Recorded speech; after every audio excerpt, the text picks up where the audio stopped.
અત્યાર સુધી તીખી વાનગી તો ઘણી બનાવી લીધી, પણ હવે બનાવીશું ડેઝર્ટ એટલે કે મીઠી વાનગી.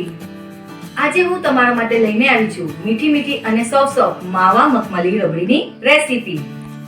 જય શ્રી કૃષ્ણ ફ્રેન્ડ્સ, હું બોસ્કી જરીવાલા સુરતથી. સ્વાગત છે તમારું સ્પાઇસ સિક્રેટ બોસ્કીના કિચનમાં. તો ચાલો ઝડપથી જોઈ લઈએ.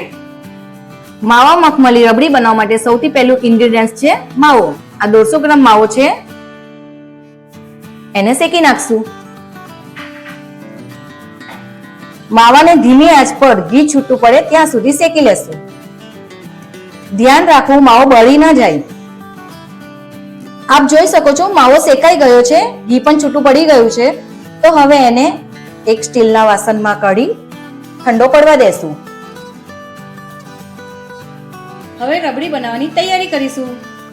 500 ml દૂધ લઈ એક પેનમાં ગરમ કરશું.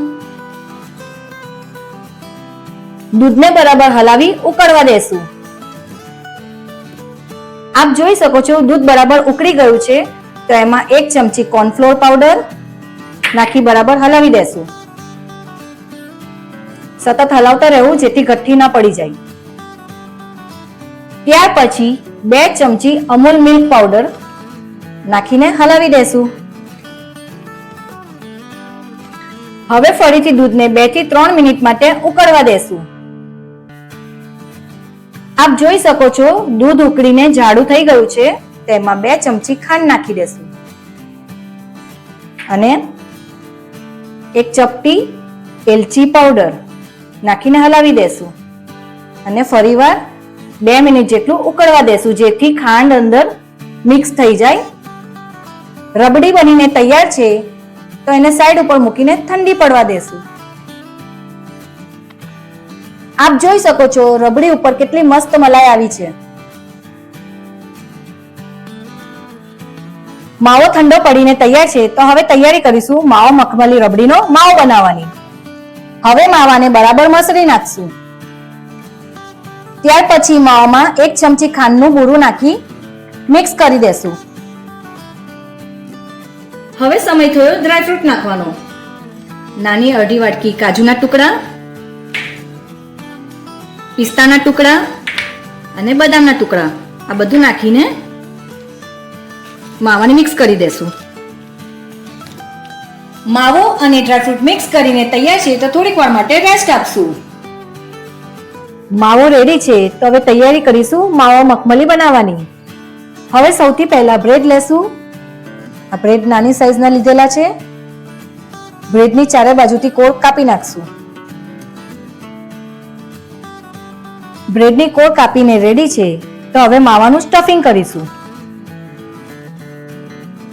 આ રીતે સ્ટફિંગ કરવાનું છે આખા પાઉની અંદર વ્યવસ્થિત રીતે. પછી ઉપર બીજો બ્રેડ લગાવી બંધ કરી દેશું. બ્રેડમાં માવો સ્ટફિંગ કરીને રેડી છે તો તૈયારી કરીશું ઘીમાં શેકવાની. એક પેનમાં 2 ચમચી ઘી લઈ બ્રેડને શેકી નાખશું. બંને તરફ શેકવાનો છે. બ્રેડને આ રીતે ગોલ્ડન બ્રાઉન થવા દેવાનો છે. માવો મખમલીના બ્રેડ ગોલ્ડન બ્રાઉન થઈને રેડી છે તો હવે પ્લેટમાં કાઢી નાખશું.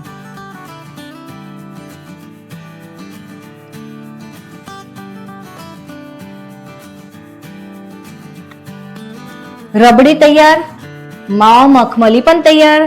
તો ટાઈમ થયો પ્લેટરનો. સૌથી પહેલા રબડીને બાઉલમાં સ્પ્રેડ કરશું.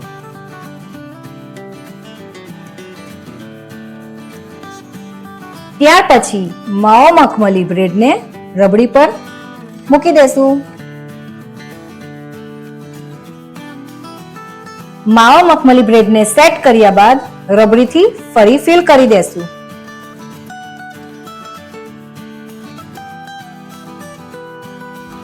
માવા મખમલી રબડી ફિલ થઈ ગયા પછી થોડું કેસર સ્પ્રેડ કરીશું.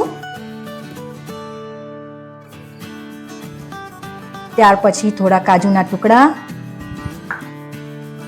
થોડાક પિસ્તાના ટુકડા અને થોડાક બદામના ટુકડા નાખીને સેટ કરી દેશું. ડ્રાયફ્રૂટથી ગાર્નિશ કર્યા બાદ સિલ્વર વરખથી ગાર્નિશ કરી દેશું. માવા મખમલી રબડી રેડી છે, તો 1 કલાક માટે ફ્રીઝમાં ઠંડી થવા મૂકી દેશું. માવા મખમલી રબડી ફ્રીઝ કરીને તૈયાર છે, તો ટાઈમ થયો ટેસ્ટિંગનો.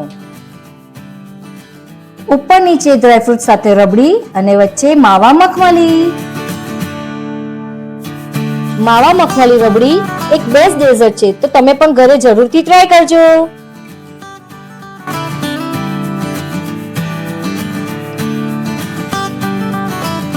તો તમને કેવી લાગી આ મારી માવા મખમલી રબડીની રેસીપી? જો તમને ગમી હોય તો જોવા, જાણવા અને શીખવા માટે મારી ચેનલ સ્પાઇસ સિક્રેટ બોસ્કીને લાઈક કરો, સબસ્ક્રાઇબ કરો અને બેલ આઇકોન બટન દબાવી કોમેન્ટમાં જરૂરથી જણાવજો. જય શ્રી કૃષ્ણ.